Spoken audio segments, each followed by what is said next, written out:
there's a lot of things we need to get to, a lot of issues that have been out there in the public consciousness about Asian Americans, people from the Pacific Islands, that has just got to stop. This violence against women, 70% of the folks reported to be assaulted lately, Asian Americans, are women, 70%. I mean, this is just getting wildly out of control, and we need to talk about this as a people. So I want to thank you, Crystal, for joining me.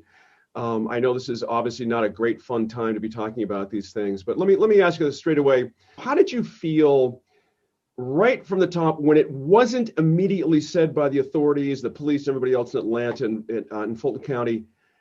No one just went there and said it was a hate crime. People just sort of tapped their feet for a little while. How did that? I'm curious your reaction to that. I was livid. I definitely dropped an F-bomb or several. It was funny. So I got the breaking news update the Tuesday night when it had happened. And at first I didn't actually report that the mass shooting had involved Asian Americans. Right. And at first I was like, wow, that's really sad. That there's the subject of mass shootings is back in the news considering the pandemic, right? Mm-hmm. So if you think about it, it's the first mass shooting that we've had since lockdown, right?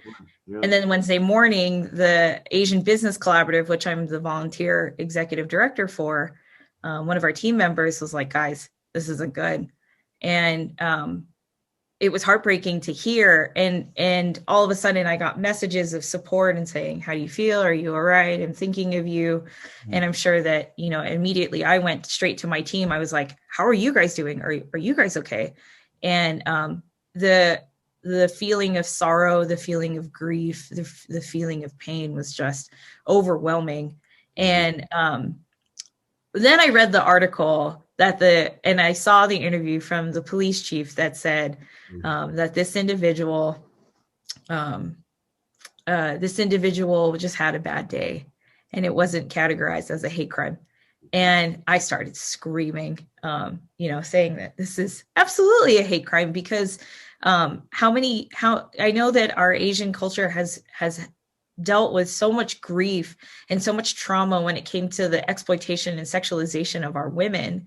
Mm-hmm. In fact, I used to joke and say that I was a mail order bride just to kind of get a kick out of it. And there was that one time that my mom heard that joke and she was like, I worked way too damn hard to overtake that stereotype. And that was my mistake of falling into that whitewashed culture of being okay with saying things like that.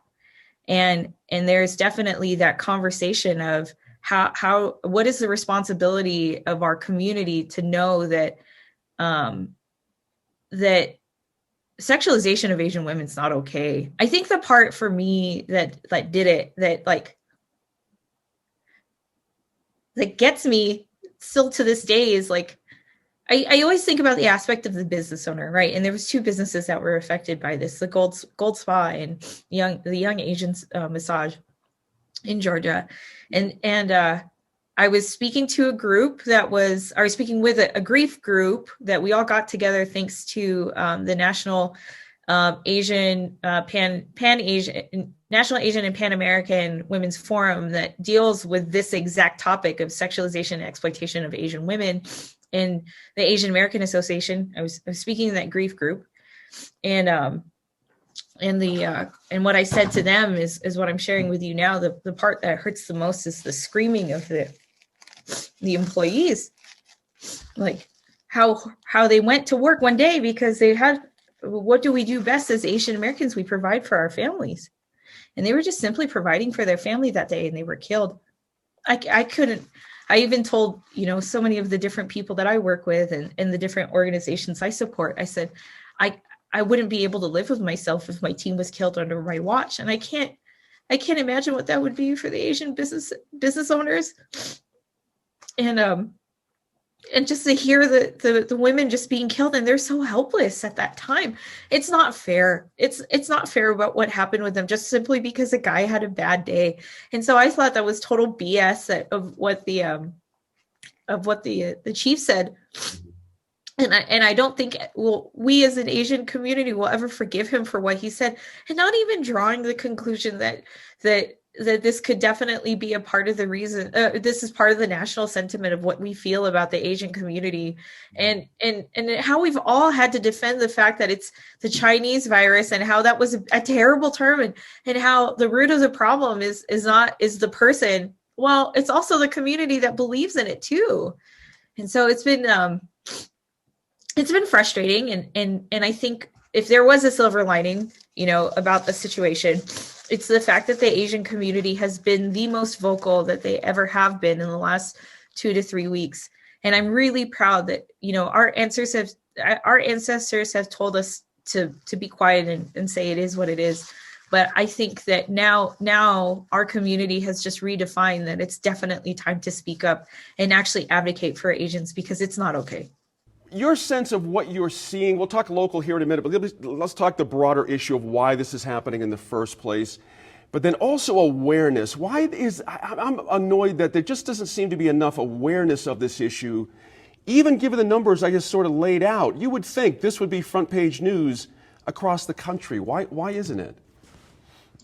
I think we're watching what we're seeing it's deeply saddening, but it's also not at all surprising, because this kind of white supremacy has always benefited from xenophobia and this kind of behavior. And I think that we've seen this kind of violence committed towards our communities for a long time, even before the coronavirus. And I think there's also the model minority myth, which is a myth that, talks about Asians being like the best minority and not actually targeted by a lot of this kind of violence. But because of that myth, I think that is a huge reason why this isn't widespread knowledge, and this isn't seen as something that is important to talk about or see or notice, and it isn't top of the news regularly until now. We're just tired of seeing the disrespect towards our grandparents, towards our parents, towards our elders.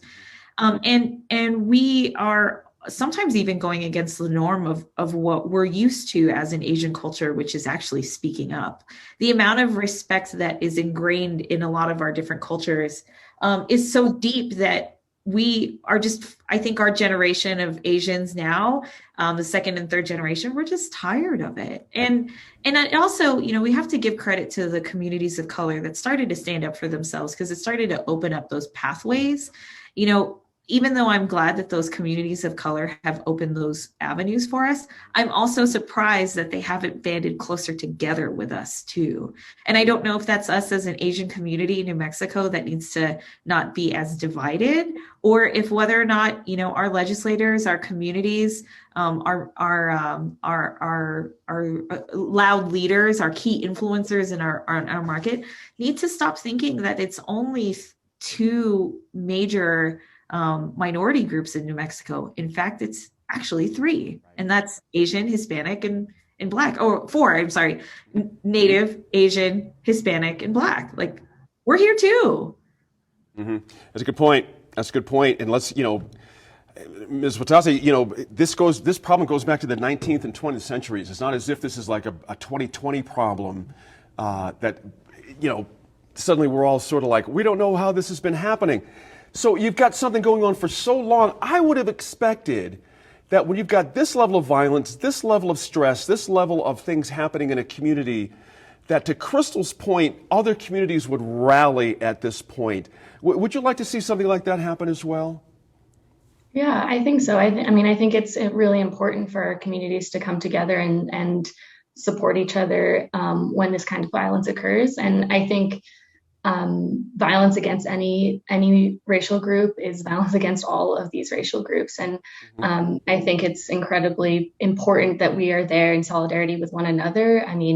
We've seen, of course, so much anti-Black racism in this country. And it's also our responsibility as Asian Americans and Asians to be working in solidarity with that movement. I think it is, violence against any group based on their race or ethnicity or language ability or color of their skin is incredibly, incredibly damaging to our communities. So, I think it would be great if, we all rally together and fight all of these kinds of forms of violence. Are you getting reports, any local situations here at the organization? Are you getting complaints? Yeah, I mean, we always have like our agency is a direct service agency, so we work closely with the community on victims of crime, victims of domestic violence or sexual violence, providing basic access to basic needs, resource navigation, et cetera. And so we do have a lot of clients who come to us and share with us instances of violence towards them. Um, and we've seen this not just recently, but for years, including racism towards Muslim women on the public transportation, harassment where people do not step in and do not intervene. We've seen, recently a client who works at a massage parlor and one of the clients refused to put on a mask and then physically assaulted our client. And we've seen a lot of these kinds of forms of harassment, vandalism on the Taste of India restaurant in Albuquerque around like 4 times last year, I think. There's so many instances of this, and we've seen it come up time and time again. Mm-hmm. And to comment, please. Sorry, and to comment on the Asian business community perspective, the Taste of India situation was an example of how local leaders started to recognize that there needed to be change. In fact, APD reached out to the Asian Business Collaborative, asking to say, how can we support these Asian businesses, especially with the crimes that are ridden? And so ABC reached out to the Taste of India, and they said, we're just frustrated that we have to take matters into our own hands. Right. And security and protocol has just been so difficult, especially for a small business.